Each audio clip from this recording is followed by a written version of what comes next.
आमच्या आता गावामध्ये गॅस्ट्रोची लागण चालू आहे आणि 60 ते 70 पेशंट आमच्या गावामध्ये आहेत. काही IGMला आहेत, काही सिव्हिलला आहेत. तसेच इथं आमच्या पाण्याच्या दूषित पुरवठ्यामुळं आमच्या गावामध्ये गॅस्ट्रोची लागण झालेली आहे आणि त्याच्याकडं पंचायतीने पण दुर्लक्ष केलेलं आहे.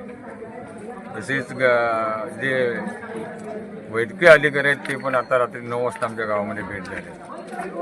याची खंत वाटते. तुम्ही वैद्यकीय अधिकाऱ्यांना कधी कळवला होता? आम्ही वैद्यकीय अधिकाऱ्याला आज सकाळी 9-10 वाजता कळवले, तर ते रात्री 9 वाजता आले. दिवसा कळवल्यावर रात्री झाल्यात? हां, दिवसा कळवल्यानंतर ही मोठी खंत आहे. ही मोठी खंत आहे आणि ॲम्ब्युलन्स नाही आहे म्हणून पेशंट इचलकरंजीला पाठवायची पाळी यायला लागली.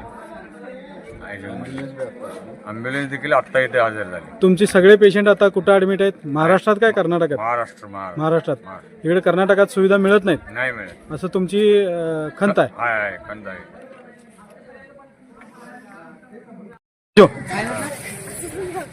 आज कसनाळ आणि मानकापूर या ठिकाणी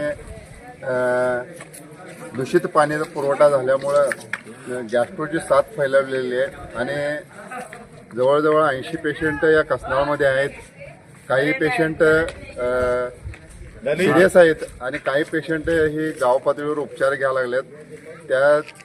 त्यामध्ये आज जे कसनाळवासियांनी सकाळी आरोग्य अधिकाऱ्यांना कळवलं होतं, पण आरोग्य अधिकारी आज रात्री इथं पोचलेत.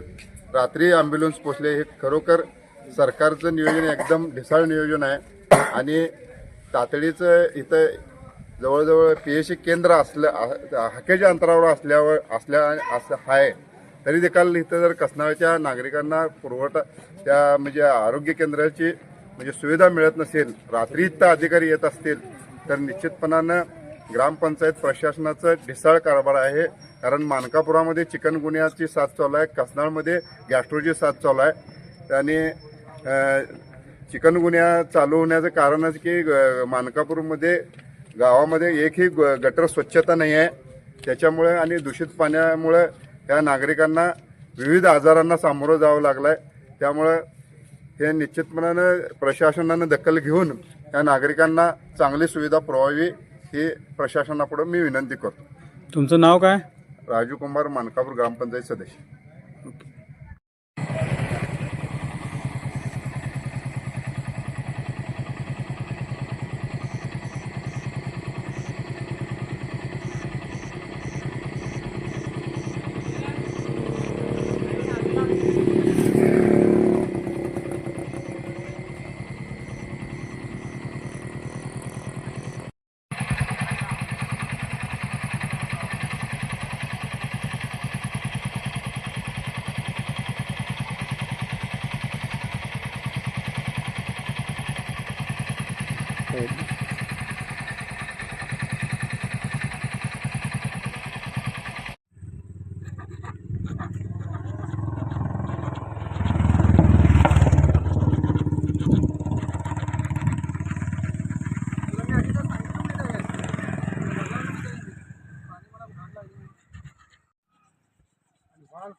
कनेक्शनच कट केलं.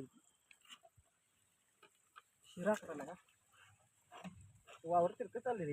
एकटा पण कसला नाही आता तुम्हाला ते दमवलं की कॉलर घालायला तिरकी चालली बाबा. तिरकी घालू नको मोठं ते इकडे बघ.